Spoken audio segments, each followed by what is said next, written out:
ونشهد أن لا إله إلا الله وحده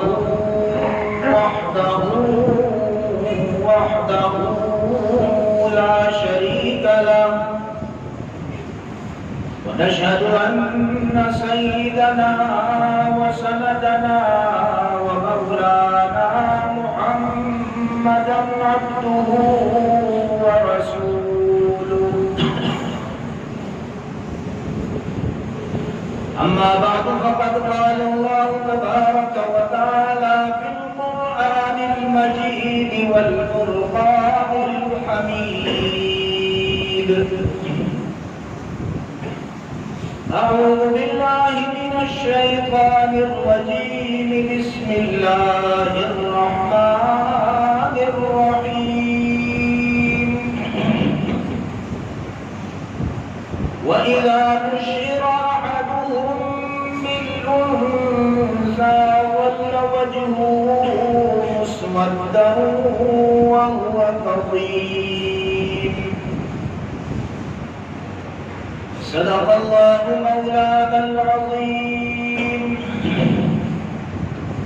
وصدق رسوله النبي الكريم ونحن على ذلك لمن الشاهدين والشاكرين والحمد لله رب العالمين. اللهم صل على محمد وعلى آل محمد كما صليت على إبراهيم وعلى آل إبراهيم إنك حميد مجيد. معزز سامعین اکرام، گزشتہ 4 جمعوں سے ہمارا جو موضوع چل رہا تھا وہ ہے رسول اللہ صلی اللہ علیہ وسلم نے خاندانی نظام میں کیا اصلاحات فرمائی. دین اسلام کو یہ ضابطہ حیات ہے اور زندگی کے جتنے بھی شعبے ہیں ان تمام کی اصلاح یہ دین کرتا ہے. اور انہی شعبوں میں ایک شعبہ ہے خاندانی نظام کا. گزشتہ کچھ جمعوں سے کچھ گفتگو اس پہ کی گئی تھی. تو میں نے عرض کیا تھا کہ خاندان کی بنیاد بنتی ہے نکاح سے. تو نکاح ایک مرد کا ایک عورت کے ساتھ ہوتا ہے. تو اس لیے اس دین نے کچھ حقوق مرد کے عورت پر فرض کیے ہیں اور کچھ عورت کے مرد پر فرض کیے ہیں. تو آج کی اس نشست میں عورت کے حقوق پر بات کی جائے گی جو اسلام نے اس کو دیے ہیں. اس سے پہلے یہ بات سمجھیں کہ اسلام کے آنے سے پہلے، اس کا ساؤنڈ بند کر دو. اسلام کے آنے سے پہلے جزیرۃ العرب کے اندر عورت کا مقام کیا تھا؟ تاریخ کے اندر مختلف چیزیں ملتی ہیں، لیکن قرآن مجید نے عورت کا جزیرۃ العرب کے اندر جو مقام بیان کیا ہے وہ یہ ہے وَإِذَا بُشِّرَ أَحَدُهُمْ بِالْأُنثَىٰ ظَلَّ وَجْهُهُ مُسْوَدًّا وَهُوَ كَظِيمٌ. کہ جب کسی کے ہاں بیٹی پیدا ہوتی اور اس کو اس بیٹی کی خوشخبری دی جاتی کہ تیرے ہاں بیٹی ہوئی ہے، تو قرآن کہتا ہے ظَلَّ وَجْهُهُ مُسْوَدًّا وَهُوَ كَظِيمٌ. غصے سے اس کا چہرہ سیاہ پڑ جاتا ہے. یعنی اس کو اتنا افسوس ہوتا ہے، اتنی ندامت ہوتی اور اتنا غصہ آتا ہے اس بیٹی کی پیدائش پر کہ اس کا چہرہ سیاہ ہو جاتا ہے. يَتَوَارَىٰ مِنَ الْقَوْمِ مِنْ سُوءِ مَا بُشِّرَ بِهِ. بیٹی کی اس بری خوشخبری پر وہ اپنی قوم سے چھپتا پھرتا تھا. أَيُمْسِكُهُ عَلَىٰ هُونٍ لَمْ يَدُسُّهُ فِي التُّرَابِ. اس کے لیے یہ فیصلہ کرنا مشکل ہو جاتا تھا کہ اس بیٹی کو ذلت سمجھ کے قبول کر لے یا مٹی کے اندر دفن کر دے. اس پر میں پہلے بھی گفتگو کر چکا ہوں. تو میرے محترم، یہ عورت کا مقام رسول اللہ صلی اللہ علیہ وسلم کی بعثت سے پہلے تھا کہ عورت کو مٹی یا پاؤں کی دھول سمجھا جاتا تھا، پاؤں کی جوتی سمجھا جاتا تھا، یہاں تک کہ یہ بیٹی پیدا ہوتی اس کو زندہ ہی دفن کر دیا جاتا تھا۔ یہ وجہ کیوں تھی؟ اس کی کیا وجہ تھی؟ یارو بیٹی سے اتنی نفرت کیوں کرتے تھے؟ تاریخ کے اندر اگر غور کریں تو اس کی 3 وجوہات ہمیں ملتی ہیں۔ پہلی وجہ یہ ہے کہ عرب کے اندر جنگوں کا رواج تھا، چھوٹی چھوٹی بات پر 100 سال تک جنگ کا سلسلہ جاری رہتا۔ میں نے کچھ جمعے پہلے یہ بات آپ کے سامنے عرض بھی کی تھی کہ ایک شخص کی زمین پر ایک درخت تھا، اس پر ایک چڑیا کا گھونسلہ تھا، گزرتے ہوئے ایک شخص نے اس گھونسلے کو توڑ دیا، چڑیا کے گھونسلے کو۔ تو جس کی زمین پر، جس کے درخت پر یہ گھونسلہ تھا، اس نے صرف اس بات پر جنگ چھیڑ دی کہ میری زمین کے درخت پر چڑیے کے گھونسلے کو تم نے کیوں توڑا، اور اس بات پر 100 سال تک جنگ جاری رہی۔ تو جنگوں کا رواج تھا، اور جنگوں کے اندر ان کو مردوں کی ضرورت ہوتی تھی، اس لیے جب بچے پیدا ہوتے تو وہ خوش ہوتے تھے، اور اگر عورت پیدا ہوتی تو اس پر وہ پریشان ہوتے تھے کہ عورت ہمارے کسی کام کی نہیں۔ اسی لیے اس معاشرے کے اندر جس کے بیٹے زیادہ ہوتے تھے وہ فخر کرتے تھے۔ اور دوسری وجہ یہ تھی کہ ان کے ذہن میں یہ بات تھی، یہ بیٹی جوان ہوگی، اس کی ہم شادی کریں گے، کسی کے نکاح میں دیں گے، ہم سسر کہلائیں گے۔ یہ ان کے لیے ایک بے عزتی کا مقام تھا۔ اور تیسری وجہ کہ جب قبیلوں کی جنگ ہوتی تھی، ظاہر ہے جنگ کے اندر جب فتح شکست ہوتی ہے تو اس میں کچھ قیدی بھی ہوتے ہیں، تو ان قیدیوں میں بعض دفعہ عورتیں بھی قید ہو جایا کرتی تھی۔ اب جس قبیلے کی عورتیں قید ہو جاتی تھی، قید کرنے والا قبیلہ ان سے فدیہ طلب کرتا تھا، مال طلب کرتا تھا۔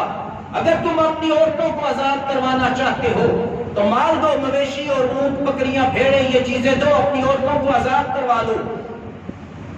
اگر وہ مال دیتے عورتوں کو چھوڑ دیتے، اگر نہیں دیتے تھے تو عورتوں کو لوڈیاں بنا لیتے۔ تو عرب کا وہ معاشرہ سمجھتا تھا اگر یہ عورت قید ہو گئی تو یا تو ہمیں مالی نقصان ہوگا، مال دے کے آزاد کروانا پڑے گا، یا پھر ہماری عزت کا نقصان ہوگا، ہماری بے عزتی ہوگی، ان خواتین کو لوٹیاں بنا دیا جائے گا۔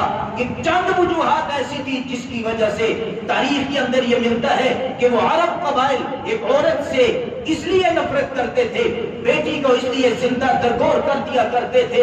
اور قرآن کہتا ہے کہ قیامت کے دن اللہ ان زندہ درگور کی ہوئی بچیوں سے پوچھے گا، وَإِذَا الْمَوْءُودَةُ سُئِلَتْ بِأَيِّ ذَنبٍ قُتِلَتْ۔ اب بتاؤ آج کے دن تمہیں کس جرم کی وجہ سے انہوں نے زندہ دفن کیا تھا۔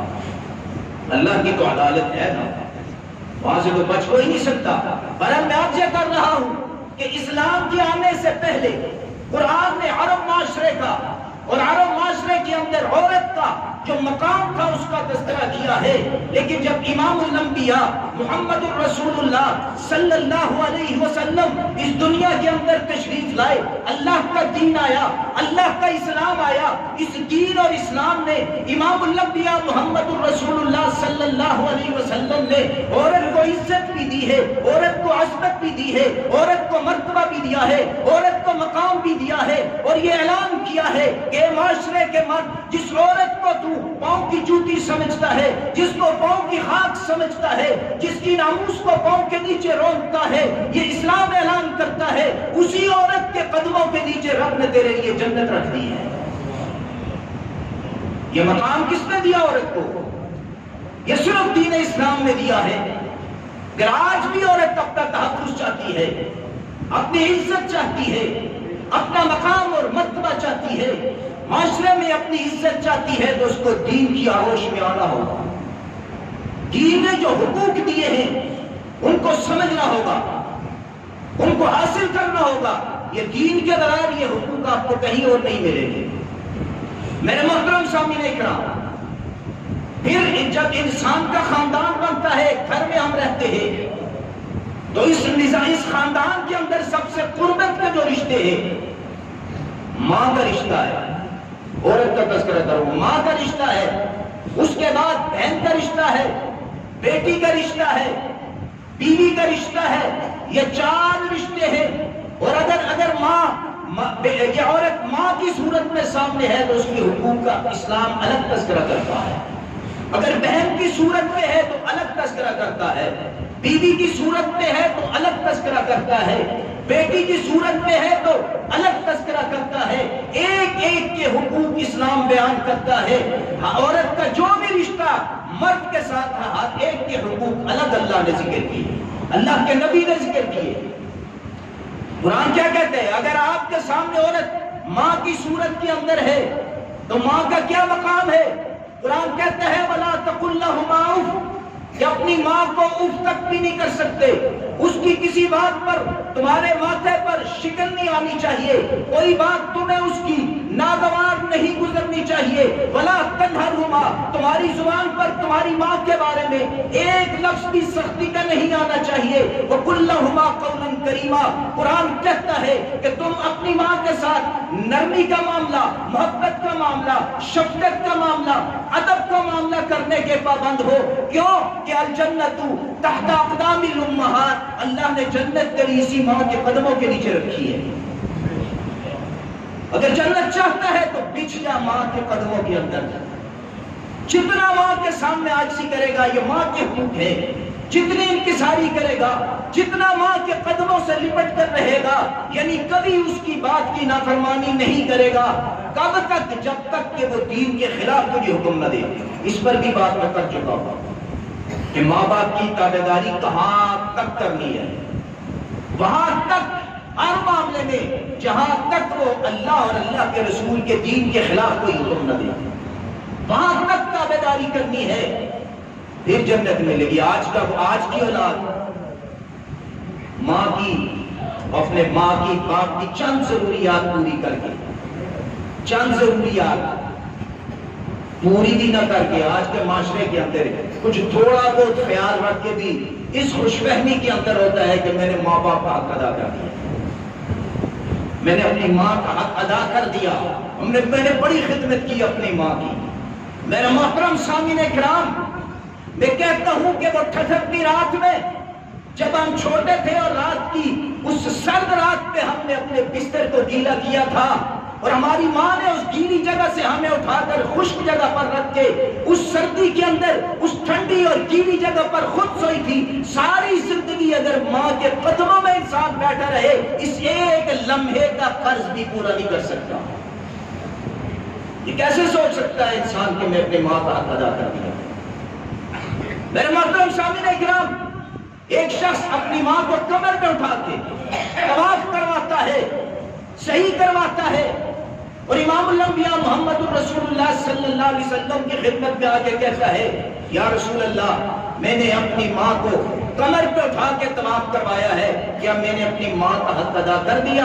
اللہ کے نبی صلی اللہ علیہ وسلم نے فرمایا تو نے تو ایک سانس کا حق بھی ادا نہیں کیا، ایک سانس کا حق۔ ماں باپ کی قدر کرے، اب جن کی مائیں حیات ہے غنیمت سمجھے، اللہ نے ان کے قدموں کے نیچے جنت کو رکھا ہے۔ اگر جنت حاصل کرنا چاہتے ہو تو ماں کے حقوق ادا کرو، اور ماں کا حق کیا ہے کہ ساری زندگی تابعداری کرو، ساری زندگی فرما برداری کرو، کبھی اس کو کسی چیز کی کمی محسوس نہ ہو۔ اور یاد رکھو کہ ماں کے حق اللہ نے باپ سے زیادہ رکھا ہے۔ ماں کا حق، صحابی نے پوچھا یا رسول اللہ سب سے زیادہ حق کس کا ہے؟ اللہ کے نبی نے فرمایا تیری ماں کا۔ پھر پوچھا کس کا ہے؟ فرمایا تیری ماں کا۔ پھر پوچھا کس کا ہے؟ اللہ کے نبی نے فرمایا تیری ماں کا۔ اور چوتھی بات پوچھا کس کا ہے؟ فرمایا تیرے باپ کا۔ باپ قوی ہے، باپ طاقتور ہے، باپ کے اندر حوصلہ ہے، باپ کے اندر برداشت ہے، لیکن ماں کمزور ہے، ماں عورت ہے، اللہ نے اس کو کمزور پیدا کیا ہے۔ میرے محترم، پھر دوسری وجہ کہ تیری پیدائش میں اور تیری پرورش میں تیری ماں نے بڑی تکلیف اٹھائی ہے، باپ نے وہ تکلیف نہیں اٹھائی۔ کیا کہتے ہیں قرآن؟ حملتہ امہ کرہا ووضعتہ کرہا، تیری ماں نے تجھے پیٹ میں بڑی مشکل سے اٹھایا تھا اور پھر بڑی مشکل سے اس نے تجھے جنم دیا تھا۔ 9 ماہ تک تو وہ سو نہیں سکی، نہ سیدھی بیٹھ سکتی ہے نہ کروٹ پہ، نہ اٹھ سکی نہ بیٹھ سکی، نہ کھا سکی نہ پی سکی۔ اس کے ماتھے پہ تو شکر نہیں آئی، اس نے تو یہ نہیں سوچا کہ میرے پیٹ میں، میری کوکھ میں میرا بیٹا ہے اور میں کھا نہیں سکتی، میں پی نہیں سکتی۔ اس کا سارا آرام و راحت صرف تیرے ایک خیال سے ختم، اس کے سارے دکھ تیرے ایک خیال سے ختم ہو جایا کرتے تھے، اور وہ دکھ راحت میں بدل جایا کرتے تھے کہ اللہ مجھے اولاد دے گا۔ مجھے بھی اولاد جوان ہو اور اپنی ماں کے سامنے ہی اکڑے، اپنی ماں کے سامنے ہی بدتمیزی کرے، اپنی ماں کی نافرمانی کرے، پھر کیا ہے؟ یہ جنت نہیں ہے، پھر اللہ کی جہنم تیری منتظر ہے۔ یہ کون سکھائے گا؟ یہ دین سکھائے گا، اسلام سکھائے گا۔ کس نے سکھایا؟ امام الانبیاء محمد الرسول اللہ صلی اللہ علیہ وسلم کے دین نے یہ بات سکھائی ہے۔ میرے محترم سامعین کرام، یہ تو تھا اگر عورت ماں کے روپ میں تمہارے سامنے ہے تو ایک خاکہ میں نے آپ کے سامنے عرض کیا، ورنہ اگر صرف ماں ہی پر گفتگو کرے تو کئی جمعے نکل جائیں گے۔ اور اگر یہ عورت بیوی کی صورت میں ہے تمہارے سامنے، تو اللہ کے نبی صلی اللہ علیہ وسلم نے ایک حدیث ایسی بیان فرمائی کہ اگر وہ سمجھ آ جائے نا انسان کو تو بیوی کا مقام بھی سمجھ آ جائے گا۔ اللہ کے نبی نے فرمایا خیرکم خیرکم لأہلہ وانا خیرکم لأہلی۔ ہر انسان کیا چاہتا ہے؟ میں دنیا کا سب سے باعزت آدمی بنوں، معاشرے کے اندر میرا بڑا مقام ہو، میں بہترین آدمی بنوں۔ اور اللہ کے نبی نے فرمایا کہ تم میں سب سے بہترین وہ شخص ہے جس کا رویہ اپنی بیوی کے ساتھ، اپنے گھر والوں کے ساتھ اچھا ہو۔ بہت بڑا بزنس مین ہے، بہت بڑا افسر بن گیا، لیکن اس کے گھر میں اس کی بیوی اس سے نالا ہے، کوئی مقام نہیں دنیا میں۔ لیکن اگر تو غریب ہے، چٹنی کے ساتھ کھانا کھاتا ہے، تیرے گھر والے تجھ سے خوش ہیں، تو تو کائنات میں سب سے بہترین ہے۔ یہ اللہ کے نبی نے فرمایا خیرکم خیرکم لأہلہ وانا خیرکم لأہلی۔ اللہ کے نبی نے فرمایا تم میں سب سے بہترین وہ ہے جو اپنے اہل کے حق میں بہترین ہو، اور تم سب میں اپنے گھر والوں کے لیے میں سب سے بہترین ہوں۔ اور میں اس سے پہلے رسول اللہ صلی اللہ علیہ وسلم کی گھریلو زندگی اس پر بیان کر چکا ہوں کہ اللہ کے اگر آپ کے ذہنوں میں ہو کہ رسول اللہ صلی اللہ علیہ وسلم کی گھریلو زندگی کیسی تھی، ازواج مطہرات کے ساتھ آپ کا تعلق کیسا تھا، اگر آپ کے ذہن میں نقشہ آتا ہے، اس وقت تفصیل کا وقت نہیں، تو وہ آپ کے سامنے آئے گا کہ اللہ کے نبی صلی اللہ علیہ وسلم نے کہا ہاں ہر انسان کے احساسات، ہر انسان کے جذبات الگ ہوتے ہیں۔ جب خامد اور بیوی ایک گھر کے اندر ہوتے ہیں، احساسات الگ ہے، جذبات الگ ہے، نوک جھونک بھی ہو سکتی ہے، تکرار ہو سکتی ہے، جھگڑا ہو سکتا ہے۔ اس کا حل بھی امام الانبیاء محمد رسول اللہ صلی اللہ علیہ وسلم نے خود فرمایا۔ فرمایا کوئی مومن مرد ایسا نہیں کہ جو اپنی مومنہ بیوی سے نفرت کرے، اگر اس کی کوئی ایک بات، ایک عادت تمہیں پسند نہیں تو اس کی اور کوئی عادت تو تمہیں پسند ہوگی۔ یا اللہ کے نبی صلی اللہ علیہ وسلم نے گھریلو خوشحال زندگی گزارنے کا بہترین نسخہ بتایا ہے۔ اس سے بتا دیا کہ عورت تمہاری محکوم نہیں، تم نے شادی کی ہے، نہ سمجھو کہ تمہاری غلام بن گئی ہے۔ اس کے بھی احساسات ہیں، اس کے بھی جذبات ہیں، اس کی بھی توقعات ہیں، جس طرح تمہاری احساسات اور جذبات ہیں۔ اس سے تمہارا اختلاف ہو سکتا ہے، اس کا تم سے ہو سکتا ہے، وہ اپنے احساس اور جذبات کا اظہار کرنے کی آزاد ہے، کر سکتی تمہارے سامنے، لیکن اگر تمہیں اس کی بات بری لگتی ہے تو تمہیں یہ حق حاصل نہیں کہ اس کی بنیاد پر تم اس سے نفرت کرو۔ ہاں اس وقت تم کیا کرو، اس کی جو خوبیاں تمہیں اچھی لگتی ہے، جو باتیں اس کے اندر اچھی ہیں، اپنا دھیان خوبیوں کی طرف کر دو کہ اگر یہ کمی ہے باقی تو کئی خوبیاں بھی ہیں۔ دنیا میں کوئی انسان ایسا نہیں جس کے اندر خامیاں ہی خامیاں اور خوبی نہ ہو، اور دنیا میں کوئی انسان ایسا نہیں سوائے امام الانبیاء انبیاء کرام کے کہ جس کے اندر خامی کوئی نہ ہو، خوبیاں ہی خوبیاں۔ صرف انبیاء ہیں جن میں خوبیاں خوبیاں ہوتی ہیں۔ ہم سب میں کوئی بھی ایسا نہیں، سب میں خامیاں بھی ہیں، خوبیاں بھی۔ اگر کسی کی خامی سامنے آتی ہے اس کو چھوڑ دو، اگنور کرو، اس کی خوبیوں کو سامنے رکھو، اس کے اندر اللہ نے خوبیاں بھی رکھی ہیں۔ اگر ایک وقت میں کوئی سخت جملہ کہہ دیا ہے تو کتنی دفعہ نرم جملے بھی تو کہے ہوں گے۔ تو میرے محترم سامعین اکرام، میں نے پچھلے جمعے میں کچھ عرصہ پہلے کہا تھا کہ سب سے بہترین جو مال انسان خرچ کرتا ہے والدین کے بعد وہ اپنی بیوی بچے ہیں۔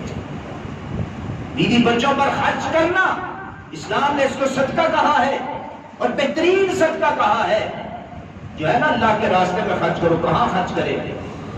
فَلِلْوَالِدَيْنِ وَالْأَقْرَبِينَ، اللہ کا راستہ کیا؟ والدین پر خرچ کرو، پہلا راستہ۔ والاقربین، قریبی رشتہ داروں پر۔ سب سے قریبی رشتہ کس سے ہے؟ ہن لباس لکم وانتم لباس لہن، بیوی سے تم اس کا لباس ہو، یہ تمہارا لباس ہے، یہ تمہیں اولاد دیتی ہے، اولاد قربا میں آتے ہیں کہ جتنا آگے قربت کا رشتہ آتا ہوگا وہ سارے اس کے اندر آ جائیں گے۔ تو بیویوں پر خرچ کرنے کا بھی اسلام اس کی بھی ترغیب دیتا ہے۔ میرے محترم سامعین کرام، اگر یہ عورت بیٹی کی صورت میں سامنے ہے، یہ ہمارے آج کے معاشرے کا بھی المیہ ہے کہ اگر یہ عورت بیٹی کی صورت میں تمہارے سامنے ہے تو اسی بیٹی کو عرب کے معاشرے میں اسلام کے آنے سے پہلے زندہ دفن کر دیا کرتے تھے۔ آج بھی اگر بیٹیاں 2 ہو جائیں، 3 ہو جائیں، 4 ہو جائیں اور بیٹا نہ ہو تو آج کے اس معاشرے کے مرد پر بھی، اس کی مرد کی پیشانی پر بھی شکن آ جاتی ہے، اندر سے تھوڑا پریشان ہوتا ہے، چہرے کی رنگت تبدیل ہوتی ہے کہ میری 4تھی یا 5ویں بیٹی ہو گئی۔ واتا مسودہ وہو کظیم، لیکن ہم مسلمان ہیں نا، اس کا اظہار تو نہیں کرتے، بس ٹوٹے دل کے ساتھ اللہ کا بڑا شکر ہے جی بیٹی ہو گئی، لیکن دل سے قبول اکثر سارے نہیں، تمہارے معاشرے کی اکثریت ہے جو قبول نہیں کرتی۔ کیوں؟ ذہن میں یہ بات ہوتی ہے کہ بیٹی ہمیں کیا فائدہ دے گی۔ ان کے ذہن میں بھی تو یہی تھا جو 3 وجہ میں نے بیان کی، ان کا کیا تھا؟ فائدہ تو کچھ نہیں، نقصان ہی ہوگا بیٹی کا۔ اور آج کا باپ بھی یہی کہتا ہے، اگر بیٹیاں زیادہ ہو کہ بیٹا ہوتا تو سہارا بنتا، بیٹی کیا فائدہ دے گی؟ اللہ کے نبی صلی اللہ علیہ وسلم نے اس دین نے بتایا، آؤ ہم بتاتے ہیں، اللہ کا دین بتاتا ہے، امام الانبیاء بتاتے ہیں کہ بیٹی کیا فائدہ دے گی۔ اللہ کے نبی نے فرمایا تم سمجھتے ہو بیٹی کیا فائدہ دے گی، تو یاد رکھو یہ بیٹی تمہیں جنت دے گی۔ اور میں نے عرض کیا تھا ایک دفعہ پہلے، یہ باتیں سارے میں عرض کر چکا ہوں، ہمیں موضوع ملا ہے کہ اس موضوع پر گفتگو کریں، میں یہ موضوع کئی دفعہ میں انداز بدل دیا، موضوع کئی دفعہ عرض کر چکا ہوں۔ دیکھیں کہ بیٹی اس معاشرے کی بیٹی کو دفن کر دیا جاتا تھا، لیکن اسلام نے، اللہ کے نبی نے کیا فرمایا کہ یہ بیٹی تجھے کیا دے گی؟ جنت۔ اور میں نے عرض کیا تھا بیٹی کو کہتے ہیں رحمت، بیٹے کو کہتے ہیں نعمت، یہی بات ہے، رحمت کا مقام نعمت سے بڑھ کر ہے۔ اس پر تفصیل سے بات کر چکا تھا، اشارہ کرتا ہوں، رحمت پر زوال نہیں، نعمت پر زوال ہے۔ نعمت ختم ہو سکتی ہے، رحمت ختم نہیں ہو سکتی، اس لیے بیٹی جنت کی ضمانت ہے۔ اس دنیا میں بھی بیٹی رحمت ہے، آخرت میں بھی رحمت ہے۔ میرے محترم سامعین، حضرت انس رضی اللہ تعالیٰ عنہ کی روایت ہے، امام الانبیاء محمد الرسول اللہ صلی اللہ علیہ وسلم نے فرمایا، جس نے 2 یا 3 بیٹیوں کی یا بہنوں کی پرورش کی، یعنی ان کو تعلیم دلوائی، ان کی تربیت کی، ان کو اچھی تعلیم سے آراستہ کیا، ان کو جوان کیا، ان کے ساتھ حسن سلوک کیا، پھر ان کی شادیاں کروا دی، اللہ کے نبی صلی اللہ علیہ وسلم نے یہ 2 انگلیاں کھڑی کر کے فرمائی کہ میں اور وہ جنت میں اس طرح ہوں گے، اس طرح ہوں گے۔ یہ مقام کون دے رہا ہے؟ بیٹی، جس کے بارے میں ہم سوچتے ہیں بیٹی ہو گئی بیٹا ہوتا فائدہ ہو جاتا، بیٹی نے وہ فائدہ دیا، اس کی تربیت کرو، اس کو تعلیم دلواؤ، اس کو معاشرے کا بہترین انسان بناؤ، اس کے ساتھ حسن سلوک کرو، پھر اس کی شادی اچھی جگہ کر دو۔ ضد بازی پہ نہیں، ضد بازی پہ شادیاں کبھی اپنی اولاد کی نہ کرنا، اولاد کی ان کی مرضی کے مطابق، اور اگلا رشتہ دیکھ کے کہ وہ کیسا ہے، اسلام نے اس پر قوانین رکھے ہوئے ہیں، اور شادی بھی کروا دی تو اللہ کے نبی نے فرمایا میں اور وہ جنت میں اس طرح ہوں، وہ مقام اس کو جنت میں ملے گا جو امام الانبیاء محمد رسول اللہ صلی اللہ علیہ وسلم کا مقام ہے۔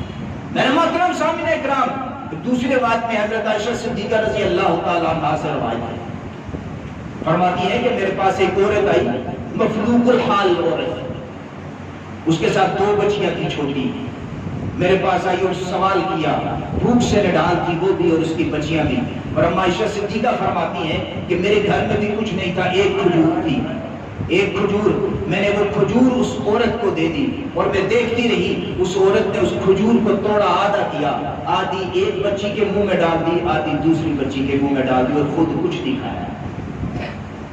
یہ ہے ماں، ہماری ماں نے ہمیں بہت کچھ کھلایا، لیکن کئی دفعہ ایسے فاقے گزرے اور کہ میرا بچہ اور بچی بھوکی نہ رہ جائے۔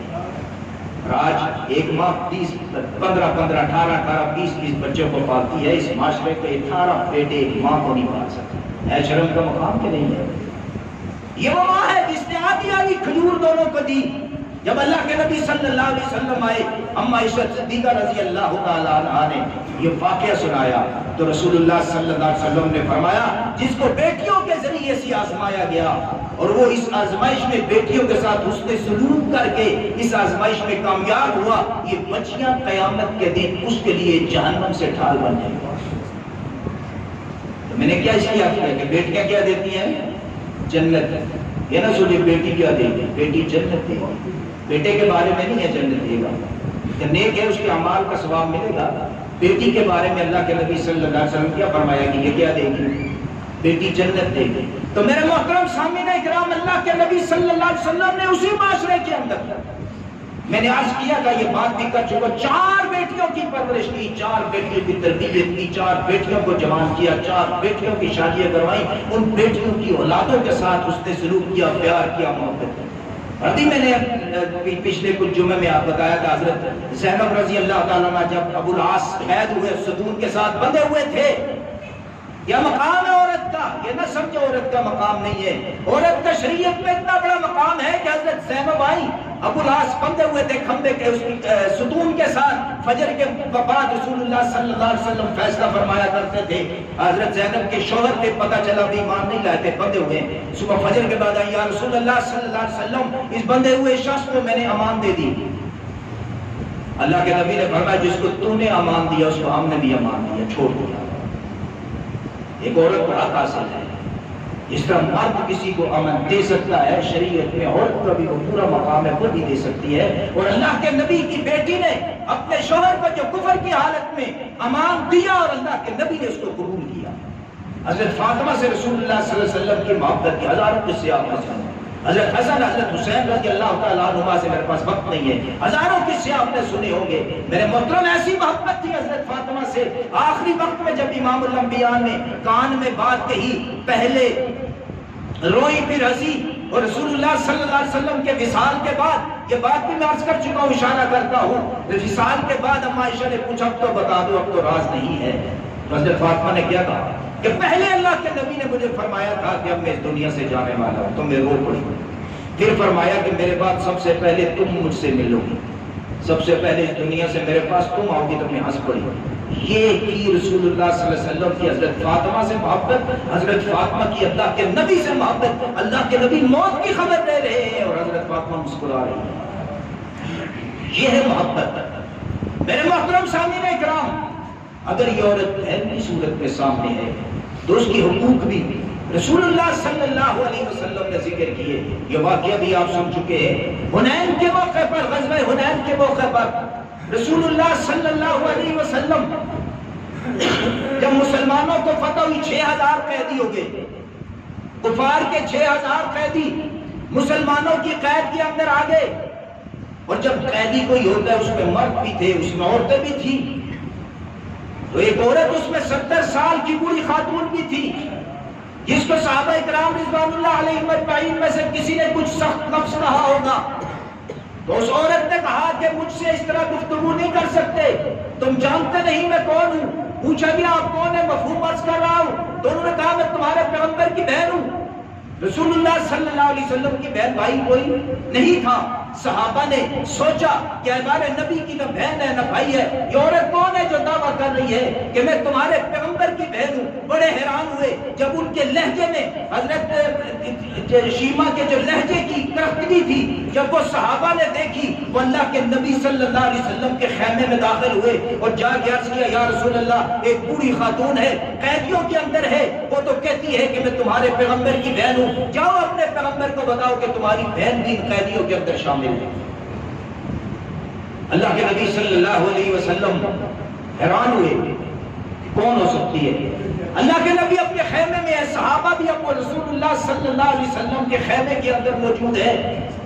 انہوں نے کہا اللہ کے نبی صلی اللہ علیہ وسلم نے بلاؤ کون خاتون ہے جو یہ دعویٰ کرتی ہے. ایک بوڑھی خاتون جب اس خیمے کے اندر آئی، آقا نے دیکھا پہچان نہیں سکے.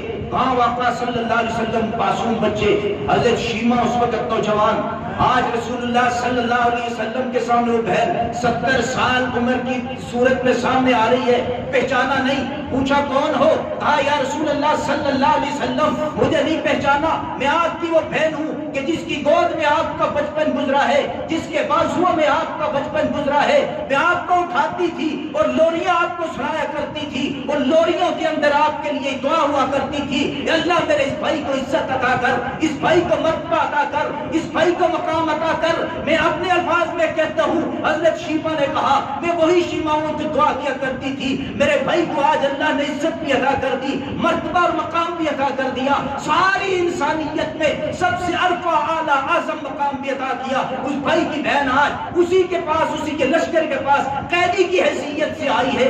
اللہ کے نبی نے غور کیا، پہچان نہیں پائے، وقت گزر چکا ہے۔ حضرت شیما نے کہا یا رسول اللہ نشانی دکھا سکتی ہوں، جب میں نے آپ کو اٹھا رکھا تھا آپ بچے تھے، جب بچے کے دانت نکلنا شروع ہوتے ہیں تو یہ بچہ کاٹتا ہے ہر چیز کو، دانت نکل رہے ہو نا تو خارش ہوتی ہے تو بچہ ہر چیز کو کاٹتا ہے۔ کہا کہ یا رسول اللہ میں نے آپ کو اٹھایا ہوا تھا، آپ کے ابھی دانت نکل رہے تھے، میں آپ سے کھیل رہی تھی، آپ مجھ سے کھیل رہے تھے، آپ نے اسی طرح کھیلتے ہوئے میرے کاندھے پر کاٹا تھا اور آپ کے دانت میری جلد میں چلے گئے تھے، وہاں سے میرا خون بھی نکلا تھا، آج تک وہ نشان موجود ہے، اگر آپ چاہتے ہیں تو میں وہ نشان آپ کو دکھا سکتی ہوں۔ اللہ کے نبی صلی اللہ علیہ وسلم کو یاد آیا، امام الانبیاء فوراً کھڑے ہو گئے اور میری بہن کہہ کے استقبال کیا، اپنے کاندھے سے کملی اتاری، نبوت والی چادر اتاری، خیمے کے اندر بچھا دی، ادھر آقا کھڑے ہوئے، سارے صحابہ حضرت شیما کے احترام کے اندر کھڑے ہو گئے، کہا یہاں خیمے کا منظر تبدیل ہو گیا، اے بھائی 70 سال کے بعد، 60 سال کے بعد، 50 سال کے بعد اپنی بہن سے مل رہا ہے، اور وہ وقت کا نبی ہے، امام الانبیاء ہے، بہن کے احترام میں کھڑا ہو کے اپنی نبوت والی چادر فرش پہ بچھاتا ہے۔ یہ بہن ابھی ایمان لے کے نہیں آئی، اس چادر پہ بٹھا کے اللہ کے نبی پھر گفتگو کرتے ہیں، پھر بچپن کے واقعات کو یاد کرتے ہیں، اور آخری جو اللہ کے نبی نے بات ارشاد فرمائی اس کو سنیے اور بہنوں کے مقام کو سمجھیے، اس کو سنیے، یہ رضائی بہن ہے۔ اللہ کے نبی نے فرمایا کہ میری بہن تیرے بھائی کا گھر یا قریب ہے مدینہ طیبہ کے اندر، اگر تو اپنے بھائی کے گھر رہنا چاہتی ہے تیرے بھائی کے گھر کے دروازے تیرے لیے کھلے ہیں، اور اگر تو اپنے قبیلوں میں جانا چاہتی ہے تو تیری اپنی مرضی ہے۔ بہنیں جب شادی شدہ اولاد ہو گئی، جملہ مشہور ہے بہنیں اپنے گھر میں اچھی لگتی ہیں، لوگ کہتے ہیں بیٹیاں بہنیں اپنے گھر میں اچھی لگتی ہیں، تو یہی جواب حضرت شیما نے دیا، یا رسول اللہ میں اپنے گھر جانا چاہتی ہوں لیکن اس سے پہلے اسلام کی آغوش میں آنا چاہتی ہوں۔ کلمہ پڑھا، اور ان سارے قبیلے کے قیدیوں نے کلمہ پڑھا، سارے مسلمان ہوئے، سب کو چھوڑ دیا گیا۔ تو میں آج یہ کر رہا ہوں کہ اللہ کے نبی صلی اللہ علیہ وسلم نے جب حضرت شیما کو رخصت کیا اور 2 اونٹ کا میرا خیال ہے 2 اونٹ تحائف کے سامان کے لدے ہوئے دیے، اور صحابہ اکرام رضوان اللہ علیہم اجمعین کو محافظ مقرر کر کے حکم دیا میری بہن کو اس کے گھر تک پہنچا دیا اور راستے میں کوئی تکلیف نہ ہو۔ یہ جملہ ہمارے معاشرے کا مشہور ہے، میں نے پہلے بھی عرض کیا تھا کہ بہنوں کے گھر خالی ہاتھ نہیں جایا کرتے، یہ بھی اللہ کے نبی کی سنت ہے۔ اللہ کے نبی نے بہن کو خالی ہاتھ نہیں بھیجا، 2 اونٹ سامان کے لدے ہوئے دے کے بھیجا، پھر اپنے صحابہ کو ساتھ دے کے پروٹوکول کے ساتھ بھیجا۔ میرے محترم آج ہماری بہن گھر آ جائے نا تو ہم پریشان ہو جاتے ہیں، مہنگائی کے دور میں بہن آ جاتے ہیں، شرم آنی چاہیے۔ اللہ کے نبی نے یہ طریقہ بتایا ہے، اپنے بہن کے گھر جا رہے کچھ لے کر وسعت کے مطابق، بہن کمزور ہے، ہم مالی طور پر مستحکم ہے، ہمارا فرض ہے اس بہن کی خدمت کریں، یہ حقوق ہے۔ یہ نہیں سوچ سکتے آپ کہ ہم نے بہن کی شادی کر دی ذمہ ختم ہو گیا، یہ نہیں سوچ سکتے، بہن کی شادی کر دی حق ختم ہو گیا، یہ نہیں سوچ سکتے۔ بہنوں کے اور بیٹیوں کے حق ختم نہیں ہوا کرتے، لیکن ہم نے جو اپنے اوپر مسلط کیے ہوئے نا جس میں شادیوں پر وہ نہیں ہے، لیکن حقوق ختم نہیں ہوا کرتے۔ میرے محترم سامعین اکرام، یہ حضرت شیما اس طرح رسول اللہ صلی اللہ علیہ وسلم سے رخصت ہوئی، یہ اگر بہن کی صورت میں یہ عورت سامنے ہے تو میں نے عرض کیا اس کا یہ مقام، میں نے 4 رشتے آپ کے سامنے رکھے، عورت ماں ہے اس کا مقام کیا ہے، بیٹی ہے اس کا مقام کیا ہے، بیوی ہے اس کا مقام کیا ہے، اگر بہن ہے تو اس کا مقام کیا ہے. یہ سب سے قریبی رشتے ہیں اور اسلام نے ہر ایک کے الگ الگ حقوق ذکر کیے ہیں. اور پھر یہ بات بھی میں پہلے عرض کر چکا ہوں, ماں باپ کے اوپر اولاد کا جو سب سے بڑا حق ہے وہ ان کی تعلیم و تربیت ہے. ان کی کیا ہے؟ تعلیم و تربیت. تعلیم دینا یہ ماں باپ کا حق ہے. جس طرح بیٹے کو تعلیم دی جاتی ہے اسی طرح بیٹے کو بھی تعلیم دی جاتی ہے, کیونکہ اللہ کے نبی صلی اللہ علیہ وسلم نے فرمایا ماں کی گود انسان کے لیے پہلی درسگاہ ہے. درسگاہ کس کو کہتے ہیں؟ جہاں علم حاصل کیا جاتا ہے. جب ماں ہی جاہل ہوگی تو اس کی گود درسگاہ کیسے بنے گی؟ جس طرح دنیا کی تعلیم, معاش کی تعلیم دینا ضروری ہے, اسی طرح دین کی تعلیم دینا بھی ضروری ہے. یہ بھی ماں باپ کے فرائض میں شامل ہے. جب دین کی یہ تعلیم دیں گے تو اپنے حقوق پہچانیں گے اور حقوق ادا بھی کریں گے. ہم یہ تعلیم نہیں دے رہے, اسی لیے آج کی ہماری نسل بوڑھے ماں باپ کو اولڈ ہاؤس میں بھیج رہی ہے. ان کو پتہ ہی نہیں ہے کہ ہمارے اوپر کیا حق اللہ اور اللہ کے نبی نے رکھا. جب کب پتہ چلے گا؟ جب ہمارے تمام تر اداروں کے اندر کم از کم ایک پیریڈ تو یہ ہو کہ ماں باپ کے حقوق کیا ہے, اللہ اور اللہ کے بندوں کے حقوق کیا ہے, حقوق اللہ کیا ہے, حقوق العباد کیا ہے, شوہر کے کیا حقوق ہے, بیوی کے کیا حقوق ہے. جب تک ہم اپنے اداروں میں رسول اللہ صلی اللہ علیہ وسلم کے قائم کردہ قوانین کو نہیں پڑھائیں گے یہ معاشرہ کبھی نہیں سدھر سکتا. اللہ ہمیں دین کو سمجھنے کی, دین پر عمل کرنے کی توفیق عطا فرمائے. وما علینا الا البلاغ.